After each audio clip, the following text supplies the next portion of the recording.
कैसे हो बेटा आप लोग? स्टार्ट कर दिया आप लोगों ने अपने क्लास 12th की तैयारी? मैं भी आज स्टार्ट करने जा रहा हूँ। चलो, सीबीएसई क्लास 12th अकाउंटेंसी हमारा टारगेट है बोर्ड एग्जाम 2027। हम सबसे पहले स्टार्ट कर रहे हैं हमारा chapter 1, accounting for partnership firm fundamentals. आज हमारा ये लेक्चर 1 है जिसमें हम डिस्कस करने जा रहे हैं फीचर्स ऑफ पार्टनरशिप। इसके 1 मार्क्स वाले क्वेश्चन आपके एग्जाम में पूछे जाते हैं। अभी मैं दिखाऊंगा आपको आगे चल के। सबसे पहला फीचर, नंबर ऑफ पार्टनर्स, कि किसी भी पार्टनरशिप फर्म में मिनिमम और मैक्सिमम कितने पार्टनर्स हो सकते हैं। मिनिमम पार्टनर्स हो सकते हैं 2, और ये बात लिखी हुई है इंडियन पार्टनरशिप एक्ट 1932 में। हमारे देश में सारे पार्टनरशिप फर्म्स को गवर्न करने के लिए एक कानून बनाया गया है। अब हमने नहीं बनाया है, 1932 में देश की आजादी से पहले अंग्रेज बनाकर गए थे ये कानून, जिसे हम कहते हैं इंडियन पार्टनरशिप एक्ट 1932। वहां लिखा हुआ है कि पार्टनरशिप के होने के लिए कम से कम 2 पार्टनर्स का होना जरूरी है। सर, किसी पार्टनरशिप फर्म में मैक्सिमम कितने पार्टनर्स हो सकते हैं? तो बेटा मैक्सिमम पार्टनर्स हो सकते हैं 50। अगर 50 से ज्यादा होने लग जाते हैं तो कंपनी फॉर्म करना जरूरी हो जाता है। वो पार्टनरशिप फर्म के फॉर्म में बिजनेस नहीं कर सकते। सर, ये बात कहाँ लिखी हुई है? क्या ये बात भी इंडियन पार्टनरशिप एक्ट 1932 में लिखी हुई है? नहीं, ये कहीं और लिखा हुआ है। और यही बात आपसे एग्जाम में पूछ ली जाती है, इसलिए इस बात को अच्छे से समझना जरूरी है। किसी पार्टनरशिप फर्म में मैक्सिमम कितने पार्टनर्स हो सकते हैं, ये बात लिखी हुई है कंपनीज एक्ट 2013 में। कंपनीज एक्ट 2013 में एक सेक्शन है, सेक्शन 464, जो ये कहता है कि हम देश की सरकार को अधिकार देते हैं कि वो लिमिट तय करे कि मैक्सिमम पार्टनर्स कितने हो सकते हैं, और देश की सरकार मैक्सिमम 100 तक ये लिमिट तय कर सकती है। तो हमारी देश की सरकार ने 2014 में इस राइट को एक्सरसाइज किया और उन्होंने एक रूल 10 इश्यू किया और ये डिक्लेयर कर दिया कि मैक्सिमम पार्टनर्स हो सकते हैं 50। बात समझ रहे हो ना? यहां पर जो एक्ट है कंपनीज एक्ट 2013, वो देश की सरकार को ये ऑथराइज कर रहा है कि आप तय कीजिए कि मैक्सिमम पार्टनर्स कितने होंगे। लेकिन एक बात का ख्याल रखिएगा कि ये लिमिट आप 100 से ऊपर तय मत कर देना। देश की सरकार ने कहा ठीक है, डोंट वरी, चिंता मत करो, हम 100 से नीचे ही कोई लिमिट तय करेंगे। और 100 से नीचे देश की सरकार ने एक लिमिट तय किया हुआ है और वो लिमिट है 50। तो जब आप बुक्स में स्टडी करेंगे तो आपको ये दोनों नंबर्स वहां पर लिखे हुए नजर आएंगे, तो आप ध्यान रखिएगा।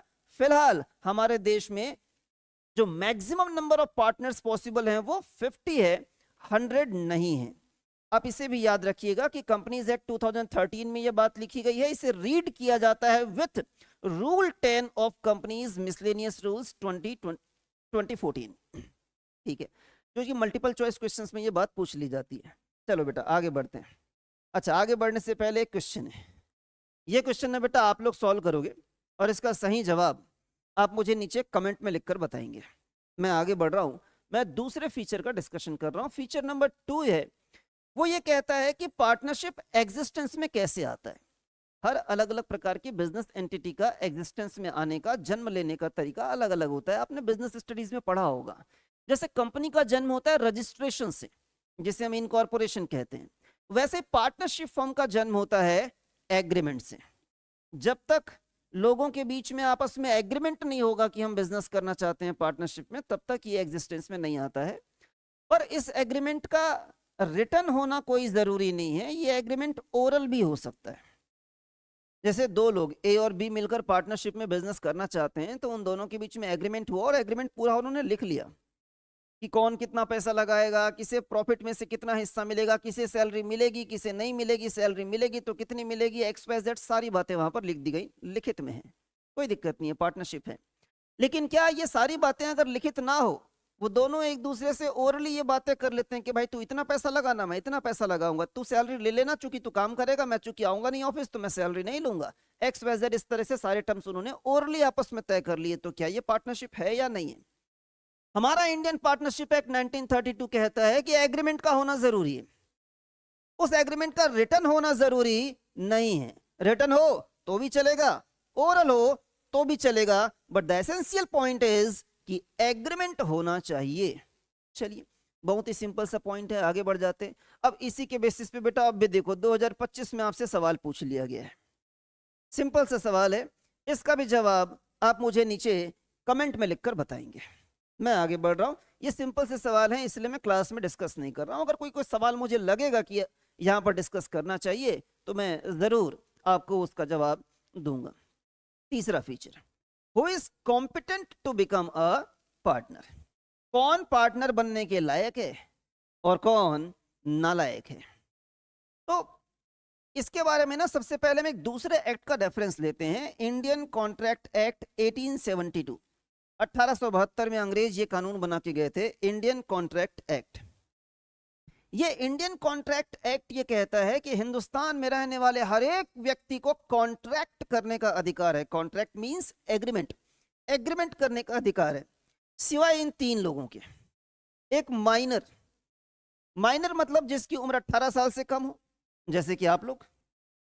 दूसरा, एक ऐसा व्यक्ति जो अनसाउंड माइंड का है, दिमाग से थोड़ा सा खिसका हुआ है, don't take it otherwise. Person disqualified by any law, person disqualified by any law का मतलब क्या है मैं आपको थोड़ा सा बता देता हूं, हमारे सिलेबस में नहीं है लेकिन थोड़ा सा ज्ञान ले लोगे तो क्या ही जाएगा। जैसे हमारे देश के प्रेसिडेंट, हमारे देश के प्रेसिडेंट जब तक वो प्रेसिडेंट रहते हैं उनके पास एग्रीमेंट करने का अधिकार नहीं होता है, कॉन्ट्रैक्ट करने का अधिकार नहीं होता है, ऐसा हमारे देश के कानून में लिखा हुआ है। So he is prohibited by law, disqualified by law कि तुम एग्रीमेंट नहीं कर सकते, तुम कॉन्ट्रैक्ट नहीं कर सकते। दूसरा, जिस व्यक्ति को दिवालिया घोषित कर दिया गया है, इंसॉल्वेंट डिक्लेयर कर दिया गया है, एक व्यक्ति ने बिजनेस करने के लिए ढेर सारा पैसा उधार लिया हुआ है लेकिन वो पैसा चुका नहीं पा रहा है, यहां तक कि उसकी सारी संपत्ति बेच दी जाए तब भी वो पैसा नहीं चुका सकता। ऐसे व्यक्ति के खिलाफ अगर हाई कोर्ट में केस किया जाए तो हाई कोर्ट उस व्यक्ति को इंसॉल्वेंट डिक्लेयर कर देती है, दिवालिया घोषित कर देती है कि तुम्हारी सारी संपत्ति हम ले लेते हैं, मार्केट में बेच देते हैं, लोगों का कर्ज चुका देते हैं जितना चुका पाए, पूरा तो नहीं चुका पाएंगे। फिर जो लैंडर है और जो व्यक्ति दिवालिया हो गया है, दोनों को हाई कोर्ट सामने खड़ा करती है और दोनों को हिदायत देती है। लैंडर्स को क्या, जितना पैसा मिलना था मिल गया, अब कल के डेट में तुम इससे कोई पैसा वसूल नहीं करोगे क्योंकि ये बंदा इंसॉल्वेंट डिक्लेयर किया जा चुका है। कल के डेट में पैसा कमा भी लेगा तो भी तुम पैसा वसूल नहीं सकते। हाँ, और मिस्टर इंसॉल्वेंट तुम भी ध्यान से सुनो, तुमको अगले 3 साल तक या 5 साल तक हम एग्रीमेंट करने से मना करते हैं। हम तुम्हारा इंसॉल्वेंसी का पीरियड डिक्लेयर करते हैं 5 इयर्स, तुम अगले 5 साल तक कोई एग्रीमेंट नहीं कर पाओगे, कोई कॉन्ट्रैक्ट नहीं कर पाओगे। तो प्रोहिबिटेड बाय लॉ, देश का कानून उसे एग्रीमेंट करने से मना कर रहा है। ऐसे किसी व्यक्ति ने कोई जुर्म किया है, उसे जेल की सजा हो गई है, तो जब तक वो जेल की सजा काट रहा है उसके पास एग्रीमेंट करने का, कॉन्ट्रैक्ट करने का अधिकार नहीं होता है। और भी बहुत सारे एग्जाम्पल्स हैं लेकिन ज्यादा डुबकी में, सॉरी, ज्यादा गहराई में डुबकी लगाने से कोई फायदा नहीं है, डूबने का खतरा है। तो आगे बढ़े हम लोग। तो मामला कुछ ऐसा है बेटा कि चूंकि ये 3 लोग कॉन्ट्रैक्ट नहीं कर सकते, एग्रीमेंट नहीं कर सकते, और अब भी हम पढ़ के आ रहे हैं कि पार्टनरशिप के लिए एग्रीमेंट का होना जरूरी है। तो तुम एग्रीमेंट नहीं कर सकते तो पार्टनर कैसे बन सकते हो।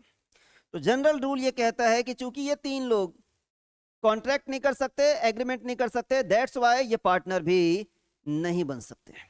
लेकिन ये तो हम बात कर रहे थे इंडियन कॉन्ट्रैक्ट एक्ट 1872 का रेफरेंस लेकर। जब बात आती है इंडियन पार्टनरशिप एक्ट 1932 की, तो वो माइनर के रिस्पेक्ट में एक स्पेसिफिक बात करता है। वो कहता है कि भले ही माइनर एग्रीमेंट करने के लायक नहीं है, कॉन्ट्रैक्ट करने के लायक नहीं है, लेकिन अगर ये 2 शर्तें पूरी हो जाए तो माइनर को पार्टनर बनाया जा सकता है। तो अगर कभी आपसे सवाल पूछा जाएगा कि क्या माइनर को पार्टनर बनाया जा सकता है, तो बोलना हाँ बनाया जा सकता है। भले ही उसके पास एग्रीमेंट करने का अधिकार नहीं है, कॉन्ट्रैक्ट करने का अधिकार नहीं है, लेकिन बावजूद इसके चूंकि इंडियन पार्टनरशिप एक्ट 1932 सेक्शन 30 के थ्रू अलाउ करता है, माइनर को पार्टनर बनाया जा सकता है अगर 2 शर्तें पूरी होती हैं तब। पहली शर्त, ऑल पार्टनर्स एग्री। जैसे मान लेते हैं 3 पार्टनर हैं ए बी सी जिनकी उम्र 18 साल से ज्यादा है, और चौथा पार्टनर है माइनर जो बनना चाह रहा है पार्टनर। तो जब तक वो तीनों के तीनों पार्टनर्स राजी नहीं हो जाएंगे, ए बी सी, तब तक इस माइनर को पार्टनर नहीं बनाया जा सकता। फॉर एग्जाम्पल ए राजी है, बी भी राजी है कि बना लेते हैं पार्टनर माइनर को, सी ने इनकार कर दिया, बोले नहीं नहीं नहीं बनाएंगे उसको हम पार्टनर। अगर एक व्यक्ति भी इनकार कर दे तो माइनर को पार्टनर नहीं बनाया जा सकता। और दूसरी शर्त, minor can be admitted only for the benefits in partnership. ये गजब का पॉइंट है बेटा, काफी इंपॉर्टेंट पॉइंट है, आपको ध्यान रखना है। What is the meaning of benefits of partnership? मैं एक छोटे से स्टोरी से आपको समझाता हूं, बात आपको समझ में आएगी। माइनर को बना लिया पार्टनर, साल का अंत आ गया और अब हिसाब किताब हम कर रहे हैं कि फायदा हुआ कि नुकसान हुआ। एक कमरा है जहां तीनों पार्टनर बैठे हुए हैं, वो जिनकी उम्र 18 साल से ज्यादा है, ए बी सी, और तीनों हिसाब किताब कर रहे हैं। और बाहर से माइनर आता, दरवाजे से बिल्कुल थोड़ा सा दरवाजा खोल के झांक कर पूछता है कि अंकल फायदा हुआ कि नुकसान हुआ? सबने कहा कि फायदा हुआ है। हाँ, तो दरवाजा खोल के पूरा वो अंदर घुस जाता है, बोला हाँ हाँ हाँ मुझे भी प्रॉफिट में से हिस्सा चाहिए। हमने कहा भाई तू पार्टनर है, क्यों नहीं मिलेगा तेरे को प्रॉफिट में से हिस्सा? लो प्रॉफिट में से हिस्सा लो। फिर हम एक साल और आगे चल जाते हैं, थोड़ा फास्ट फॉरवर्ड करते हैं। एक साल जब हम आगे चले जाएंगे, नेक्स्ट ईयर फिर से यही माहौल था। तो तीन पार्टनर अंदर बैठे हुए थे और तीनों जो है वो फायदे नुकसान का हिसाब किताब लगा रहे थे। और ये माइनर फिर से दरवाजे से झांक रहा है। फिर से उसने वही सवाल पूछा, अंकल फायदा हुआ है कि नुकसान हुआ है? तो पार्टनर्स ने कहा बेटा इस बार ना नुकसान हो गया, आजा आजा आजा हमारे साथ, तू भी नुकसान की भरपाई करना। माइनर बोलेगा अंकल मैं चलता हूँ, घर में मुझे थोड़ा सा जरूरी काम है, मैं नुकसान की भरपाई नहीं करने जा रहा हूँ। बेटा पार्टनरशिप का ना जनरल रूल होता है कि फायदा हुआ तो पार्टनर्स के बीच में शेयर किया जाएगा, नुकसान हुआ तो वो भी पार्टनर्स के बीच में शेयर किया जाएगा, मतलब उसकी भरपाई पार्टनर्स करेंगे, सारे पार्टनर्स मिलकर करेंगे। लेकिन माइनर के रिस्पेक्ट में स्पेसिफिक पॉइंट है कि माइनर को एडमिट किया जा रहा है only for the benefits in partnership. फायदे के लिए फायदे के लिए तुम पार्टनरशिप फॉर्म में पार्टनर हो, मतलब फायदा हुआ तो तुम्हें पार्टनर माना जाएगा, नुकसान हुआ तो तुम्हें पार्टनर नहीं माना जाएगा, नुकसान की जिम्मेदारी तुम्हारे सर पर नहीं डाली जाएगी। उम्मीद करता हूं कि बात समझ में आ गया होगा आप लोगों को। इसके रिस्पेक्ट में काफी फ्रीक्वेंटली एग्जाम्स में क्वेश्चंस पूछे जाते हैं बेटा। एक ये क्वेश्चन है जो आपके एग्जाम में पूछा गया है, इसका भी जवाब आप मुझे कमेंट्स में लिखकर बताएंगे। मैं आगे बढ़ रहा हूँ। और कोई क्वेश्चन मैंने लिस्ट किया है क्या? नहीं, मैंने माइनर का एक ही क्वेश्चन यहाँ पर लिस्ट किया हुआ है, और भी बहुत सारे क्वेश्चन हैं जो एग्जाम में आते हैं। हम नेक्स्ट फीचर में आगे बढ़ जाते हैं। हम देखते हैं यहाँ पर फीचर नंबर 4। पार्टनरशिप के होने के लिए lawful business with profit motive होना चाहिए। 3 कंडीशंस पूरी होनी चाहिए। बिजनेस होना चाहिए, वो बिजनेस प्रॉफिट मोटिव से किया गया होना चाहिए, और वो बिजनेस लीगल होना चाहिए। बिजनेस होना चाहिए कहने का क्या मतलब है? मैं एक छोटे से एग्जांपल से आपको बताता हूं। आपने और आपके दोस्त ने मिलकर एक जमीन का टुकड़ा खरीदा 2 करोड़ रुपए में। बराबर बराबर शायद आप लोगों ने पैसे लगाए होंगे। फिर कुछ समय आपने इंतजार किया, फिर वो 2 करोड़ की जमीन आपने किसी को बेच दी 3 करोड़ रुपए में। आपको फायदा हो गया 1 करोड़ रुपए का, दोनों ने आपस में बांट लिया 50 लाख 50 लाख। और दोनों हल्ला करते फिर रहे हो मार्केट में कि हमारे बीच ना पार्टनरशिप है, हम दोनों ने इसमें 50 लाख रुपए कमाए हैं। पर यह बात सही नहीं है। इसे आप जो कुछ भी नाम दीजिए, पर एटलीस्ट इसे हम पार्टनरशिप नहीं कह सकते, क्योंकि पार्टनरशिप के होने के लिए बिजनेस का होना जरूरी है, और बिजनेस के होने के लिए रेगुलरिटी का होना जरूरी है कि परचेज बार बार किया जाए, सेल बार बार किया जाए। अगर आइसोलेशन में कोई एक ट्रांजैक्शन कर दिया गया है खरीदने का और बेचने का, जैसे 2 करोड़ में जमीन खरीदी गई और 3 करोड़ में बेच दी गई और फायदा कमा लिया गया, इसे बिजनेस नहीं कहा जा सकता। दैट्स वाई इसे पार्टनरशिप भी नहीं कह सकते। हाँ, लेकिन अगर आप दोनों दोस्त बार बार जमीन खरीद रहे हो और बार बार बेच रहे हो, तो हम कहते हैं ना यार कि तुमने तो इससे अपना धंधा बना लिया है। जैसे कोई काम अगर कोई व्यक्ति बार बार करता है तो हम उसे कैजुअली कह देते हैं यार तुमने तो धंधा बना लिया है। मतलब बार बार खरीदने का काम किया जा रहा है, बार बार बेचने का काम किया जा रहा है, तो आम भाषा में भी उसे धंधा ही कहते हैं, बिजनेस ही कहते हैं। तो अगर ट्रांजैक्शंस में रेगुलरिटी है, बार बार परचेज हो रहा है, बार बार सेल हो रहा है, रेगुलरिटी है, तो वो बिजनेस है, और बिजनेस है तो पार्टनरशिप है। सिर्फ किसी प्रॉपर्टी की को ओनरशिप थी, जैसे जमीन का टुकड़ा 2 लोगों ने मिलकर खरीद लिया था कि ए भी मालिक था बी भी मालिक था, को ओनरशिप, सिर्फ को ओनरशिप देखकर घोषित नहीं कर देना है, डिक्लेयर नहीं कर देना है कि ये पार्टनरशिप है। चलो दूसरा देखते हैं बेटा, प्रॉफिट मोटिव। चार दोस्त थे, एक साथ चार्टर्ड अकाउंटेंट बन के निकले। उन्होंने अपनी एक पार्टनरशिप की फर्म ओपन कर ली। चारों मिलके वहां पर ऑडिट कर रहे हैं, इनकम टैक्स रिटर्न फाइल कर रहे हैं, जीएसटी रिटर्न फाइल कर रहे हैं। फिर चारों ने सोचा यार थोड़ा सा चैरिटी भी करते हैं, और शाम को जो समय बच जाता है उसमें गरीब बच्चों को फ्री में पढ़ा रहे हैं। तो उनकी दो एंटिटी हो गई। एक एंटिटी जहां पर वो ऑडिट कर रहे हैं, अपना सीए का फर्म चला रहे हैं, और दूसरी एंटिटी जहां पर वो बच्चों को कोचिंग दे रहे हैं। इसमें से कहां पर वो उनका मोटिव जो है वो प्रॉफिट कमाने का है, और कहां पर उनका मोटिव सिर्फ चैरिटी करने का है? पार्टनर सीए फर्म में उनका मोटिव जो है वो प्रॉफिट कमाने का है, और टीचिंग जो कर रहे हैं वहां पर चैरिटी है। तो बेटा जो काम चैरिटी के लिए किया जा रहा है ना, उसे आप पार्टनरशिप नहीं कह सकते। ये तो आपने बिजनेस स्टडीज में भी पढ़ा है बेटा, बिजनेस के डेफिनेशन में, कि बिजनेस वही है जो प्रॉफिट मोटिव से किया जा रहा है। तो अगर कुछ लोग मिलकर साथ आते हैं और कोई ऐसी एक्टिविटी परफॉर्म करते हैं जहां उनका मोटिव प्रॉफिट जनरेट करना नहीं है, तो उसे हम किसी भी नाम से पुकारें, मैं नहीं बताऊंगा कि उसे किस नाम से पुकारेंगे, आप किसी भी नाम से पुकारो, एटलीस्ट उसे हम पार्टनरशिप नहीं कह सकते। तीसरा, बिजनेस का लीगल होना जरूरी है। एक छोटे से एग्जांपल से बताता हूं। हमारे देश के बहुत सारे स्टेट्स में लीकर प्रोहिबिटेड है, बैन है उस पर। गुजरात हो गया, बिहार हो गया, और भी कोई स्टेट होगा मुझे ध्यान नहीं आ रहा है। अब दो तीन दोस्तों ने मिलकर आपस में यह विचार किया कि हम बिजनेस करेंगे, बार बार खरीदेंगे, बार बार बेचेंगे। क्या? लीकर। हाँ, तो बार बार खरीदोगे, बार बार बेचोगे तो बिजनेस तो है, और इसे खूब पैसा कमाएंगे। लोगों को फ्री में लीकर नहीं देंगे भैया, हम पैसे लेकर देंगे, खूब पैसा कमाएंगे। ठीक है, प्रॉफिट मोटिव भी है। लेकिन क्या अगर बिहार के पॉइंट ऑफ व्यू से देखा जाए तो लीकर खरीदना और बेचना लीगल है या इलीगल है? इलीगल है। इलीगल एक्टिविटी के लिए अगर एसोसिएशन किया जा रहा है तो उसे पार्टनरशिप नहीं कह सकते, उसके ऊपर इंडियन पार्टनरशिप एक्ट 1932 एप्लीकेबल नहीं होगा। तो उम्मीद करता हूं कि बात आपको समझ में आ गई होगी कि बिजनेस लॉफुल होना चाहिए, प्रॉफिट मोटिव से होना चाहिए, और सबसे पहली बात तो बिजनेस होना चाहिए। आगे बढ़ते हैं बेटा। इसका भी एक क्वेश्चन है, एग्जाम में पूछा गया है। इसका भी सही जवाब आप मुझे नीचे कमेंट में लिखकर बताएंगे। एक बार मैं शो कर देता हूं आपको ये क्वेश्चन, ठीक है?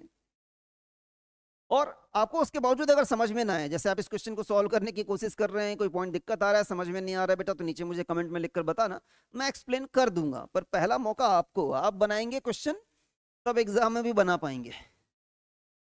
एक और क्वेश्चन है बेटा, ये लीजिए। दो क्वेश्चन मैंने यहाँ पर इसके लिस्ट किए हुए हैं, इंपॉर्टेंट पॉइंट है, और एग्जाम में आया हुआ ही क्वेश्चन है। कौन से ईयर में आया बस मैंने ये नहीं लिखा यहाँ पर, शायद कभी पुराने समय में आया होगा, अभी भी आता है फ्रिक्वेंटली।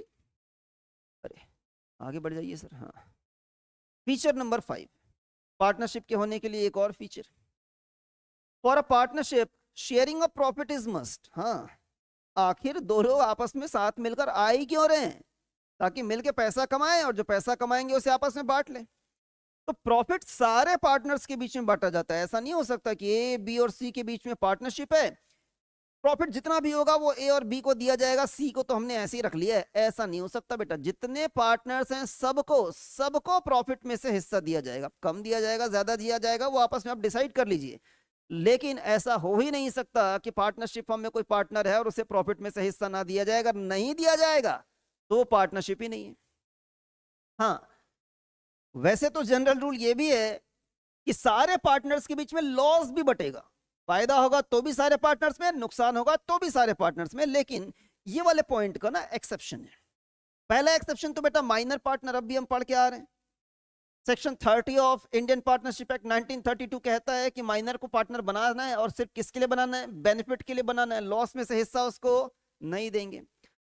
दूसरा एक और पार्टनर होता है जिसे लॉस में से हिस्सा नहीं दिया जाता है, जिससे हम लॉस की भरपाई नहीं करवाते हैं, गारंटीड पार्टनर। इसी चैप्टर में आगे चल के काफी डिटेल्स में हम इसके बारे में पढ़ने जा रहे हैं। अभी मैं हल्का सा हिंट कर देता हूं कि आखिर ये गारंटीड पार्टनर होता क्या है। ए और बी दो पार्टनर थे किसी पार्टनरशिप फर्म में। एक सी, कोई तीसरा बंदा है जिसे हम पार्टनर बनाना चाहते हैं। हमें लगता है कि वो पार्टनर बन जाएगा तो हमारा बिजनेस काफी तेजी से ग्रो करेगा, लेकिन सी है कि तैयारी नहीं हो रहा है। हमने कहा भाई आ जाना, कम से कम 1 लाख रुपए कमाएगा। उसने कहा भाई कोई भरोसा नहीं है तुम्हारा कि 1 लाख कमा पाऊंगा कि नहीं कमा पाऊंगा तुम्हारे बिजनेस को ज्वाइन करने के बाद। हमने कहा भाई चिंता मत कर, तू आ जा। अगर किसी कारण से ऐसा हुआ कि तुम्हारे बिजनेस से 1 लाख रुपए नहीं कमा पाया साल का, तो हम दोनों मिलकर देंगे, तेरे को भरपाई करेंगे। फॉर एग्जाम्पल, तो ज्वाइन किया, अगले साल तू 1 लाख नहीं कमा पाया, 80,000 ही कमा पाया हमारे बिजनेस से, तो बचा हुआ 20,000 हम दोनों अपनी जेब से मिलकर तेरे को देंगे। तेरे को हम गारंटी देते हैं ये हमारे बिजनेस से तू कम से कम 1 लाख रुपए कमाएगा, दे तो दी गारंटी हम लोगों ने। जैसे ही उसने ज्वाइन किया अगले साल नुकसान हो गया। अब नुकसान हो गया तो क्या हम उसे इनकार कर सकते हैं कि भाई नुकसान हो गया यार क्या करें, तेरे को हम नहीं दे सकते पैसा? उसको तो 1 लाख रुपए देना ही पड़ेगा, उससे नुकसान की भरपाई नहीं करवा सकते अब। गारंटीड पार्टनर, तो ध्यान रखना बेटा, दो एक्सेप्शन है इसके, लॉसेस ये दो पार्टनर शेयर नहीं करते हैं। और इतना डीपली मैं इसलिए बता रहा हूं बेटा पहले पहले लेक्चर में यहाँ पर, क्योंकि इनके ना multiple choice question frequently exam में पूछे जाते हैं, ठीक है? इसलिए ध्यान से पढ़ लिए रहो, समझ लिए रहो। जहां जरूरत नहीं होगी वहां मैं भगा के पढ़ा के आगे चले जाऊंगा, ठीक है? लेकिन यहाँ जरूरी है तो थोड़ा सा समझना हमारे लिए जरूरी है। ये एक क्वेश्चन आपके एग्जाम में पूछा गया है, आप ही बनाएंगे बेटा, है ना? नीचे कमेंट्स में मुझे आंसर बताएंगे इसका क्या है।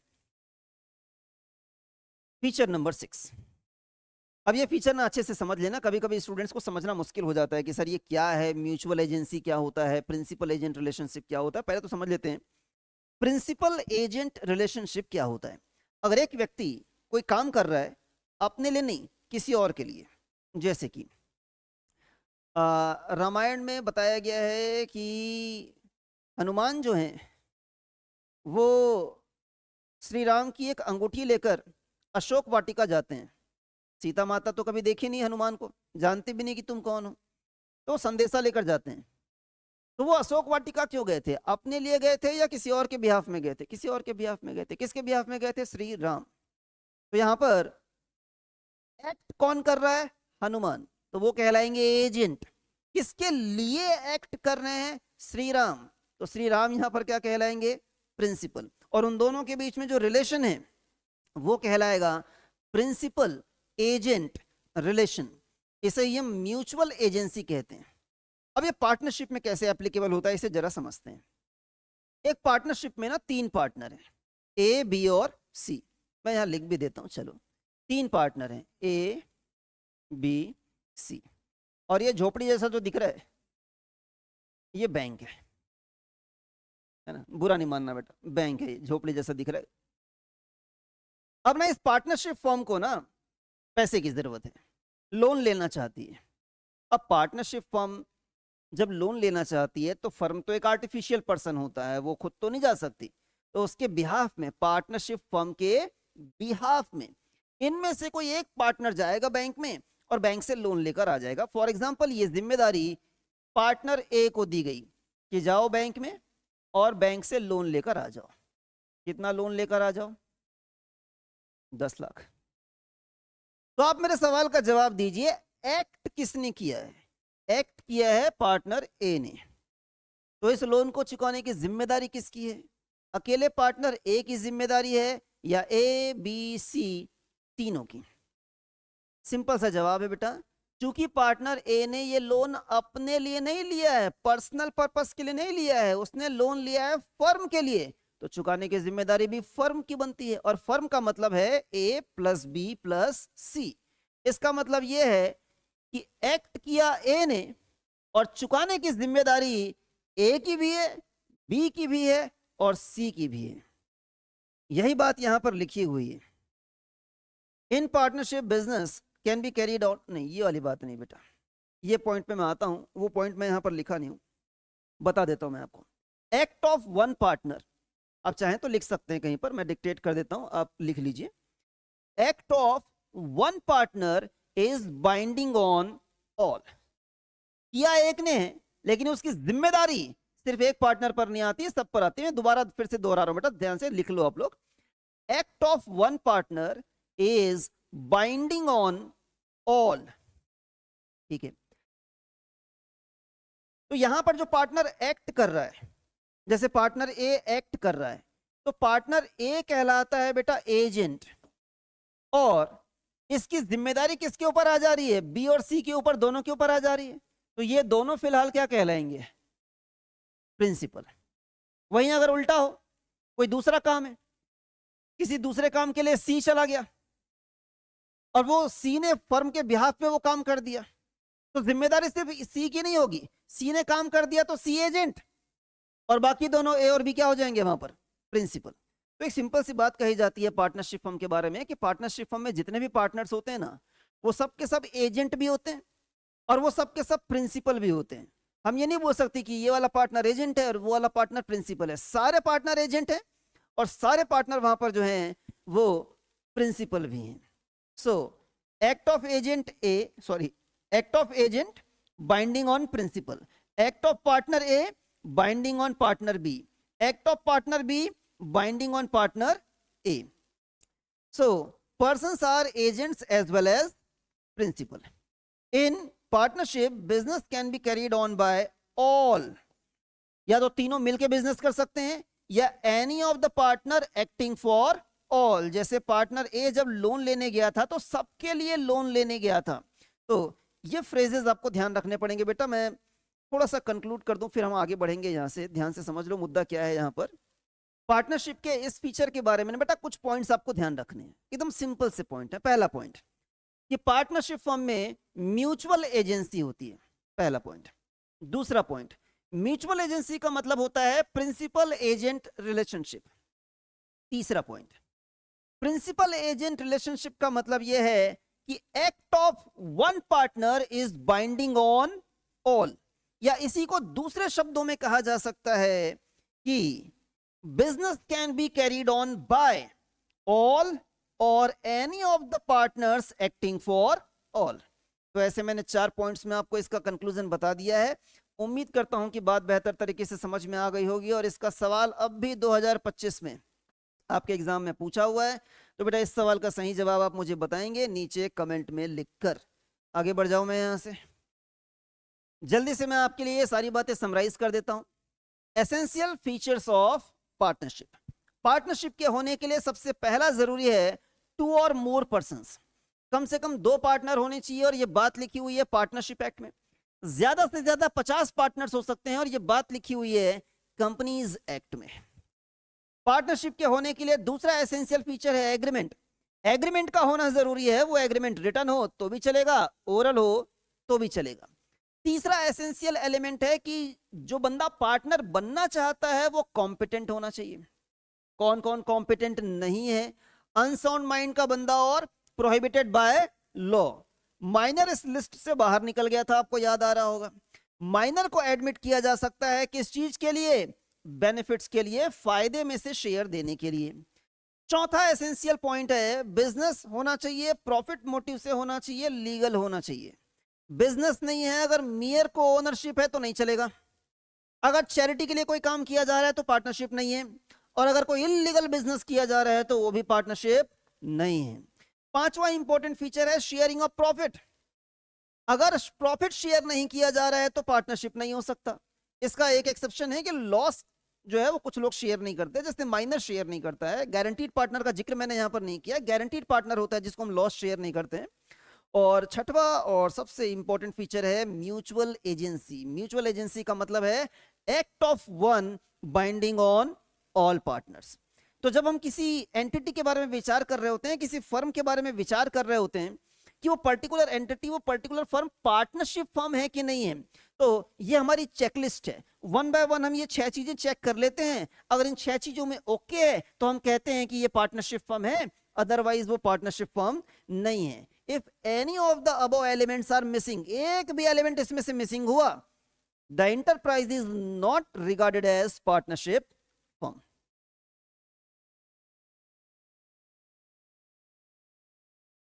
आज के लेक्चर में इतना ही करते हैं बेटा। नेक्स्ट लेक्चर में मिलेंगे तो आगे हम डिस्कस करेंगे इसी चैप्टर के बारे में, इसी चैप्टर के किसी दूसरे टॉपिक के बारे में। और आपको किसी स्पेसिफिक टॉपिक के बारे में अगर कोई वीडियो चाहिए तो आप मुझे नीचे कमेंट में लिखकर बता सकते हैं। मैं पूरी कोशिश करूंगा जितने में आपकी मदद कर सकूं। आज के लिए इतना ही, मिलते हैं नेक्स्ट लेक्चर में। तब तक पढ़ते रहो, बढ़ते रहो।